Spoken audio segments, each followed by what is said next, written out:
Unajua wakati mwingine kuna kuchoka katika safari, kwa yale tunayokutana nayo chini ya jua.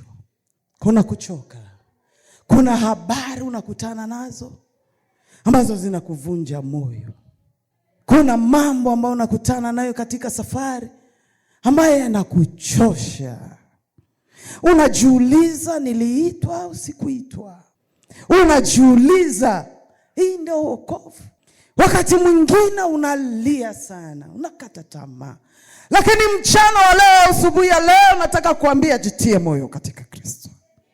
Taabu yako ni ya muda mchache. Ni ya muda mchache. Lakini itadhihirishwa tena baraka ya uzima wa milele. Hatutalia tena. Biblia inasema ya kuwa atakichukua kitambaa na kuyafuta machozi tunayolia. Heri anayelia leo, kwa sababu kesho hatafutwa machozi. Vumilia katika Kristo Yesu.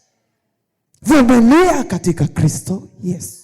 Hata dhuruba zitokee, hata mambo yabadilike, hata uonekane umechuja, unaonekana dhaifu, lakini moyo wako imarika katika Kristo Yesu.